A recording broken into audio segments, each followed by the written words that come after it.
Mobil perkotaan Daihatsu Ayla ini pertama kali meluncur tahun 2012 dan mendapatkan 2 kali penyegaran.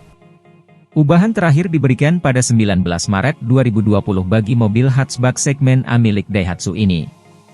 Dipasarkan dalam 6 varian, Daihatsu Ayla menawarkan 2 mesin. Edisi 1, 0 liter berkode 1KR, D bertenaga bensin serta mesin yang lebih besar 3NR, V1 2 liter yang digunakan sejak penyegaran pertama tahun 2017.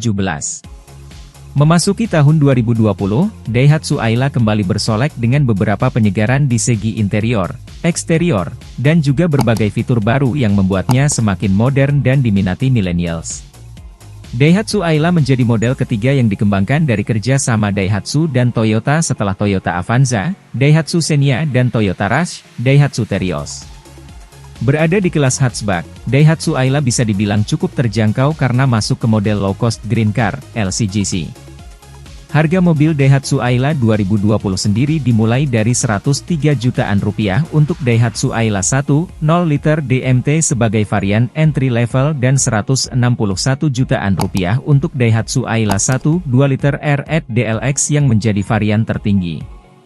Dimulai dari bagian depan, ubahan eksterior Daihatsu Ayla membuatnya tampak semakin dinamis dan sporty. Kita ambil contoh varian tertinggi, Daihatsu Ayla R DLX, model lampu masih memakai model facelift pertama dengan reflektor dan proyektor, bedanya kini lampu LED Daytime Running Lights, DRL, pindah dari bumper ke lampu depan.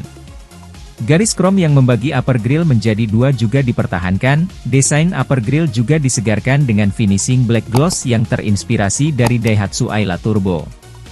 Di bagian bawahnya kita melihat emblem DLX serta skup yang membuatnya tampak seperti hatchback performa tinggi. Secara keseluruhan, tampilan interior Daihatsu Ayla masih sama seperti model pendahulunya, kecuali pada bagian konsol tengah yang dibuat semakin modern.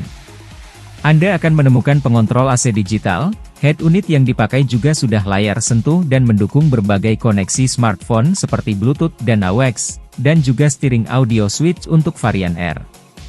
Desain jok depan juga masih mengadopsi desain sandaran yang menyatu dengan kursi, yang dikenal dengan model sandaran pocong. Memang sih, tidak semua menyukai model ini, tapi penulis secara pribadi merasa kursi tersebut cukup baik menyangga kepala layaknya jok balap semi bucket. Sayangnya, jok ini tidak cukup ergonomis untuk orang dengan postur badan yang cukup bongsor, mengingat ukurannya yang cukup kecil. Sama seperti Sigra, Daihatsu Ayla juga hadir dalam 2 pilihan mesin. Pertama mesin 3 silinder 1000 cc berkode 1KR, D yang menghasilkan tenaga 64 HP di 6000 rpm, dan torsi 86 Newton di 3600 rpm.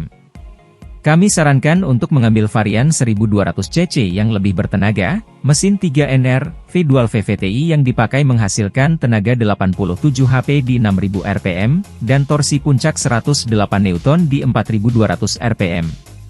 Kedua mesin dipasangkan dengan transmisi manual 5 percepatan dan otomatis 4 percepatan. Mengingat Daihatsu Ayla tidak dilahirkan dengan kecepatan sebagai fokus utama, performa mobil ini cenderung biasa saja. Pada varian R Deluxe AT, Anda membutuhkan waktu sekitar 14 detik untuk berakselerasi dari 0 hingga 100 km per jam.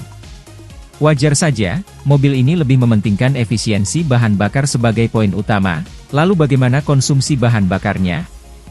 Saat dipacu di tol, konsumsi bensin bisa sampai 20,7 km/liter. Untuk efisiensi bahan bakar, Daihatsu Ayla 1, 2 bisa mencatatkan konsumsi BBM sekitar 14,7 km/liter untuk penggunaan dalam kota. Jika dipakai di jalan tol atau perjalanan jauh, konsumsi bensinnya bisa meningkat sampai 20,7 km/liter. Pada facelift kedua ini, Daihatsu Ayla jadi semakin atraktif dan lebih cocok untuk kalangan muda atau kaum milenial yang jadi peminat segmen LCGC. Lebih dari sekadar desain dan fitur semata, Daihatsu Ayla juga terkenal sebagai mobil yang reliable, efisien, dan didukung jaringan support yang sangat luas. Jika Anda berminat untuk menggaet mobil ini, kami sarankan untuk melirik varian R Deluxe karena fitur, desain, dan mesin yang cukup mumpuni untuk digunakan sebagai mobil harian Anda.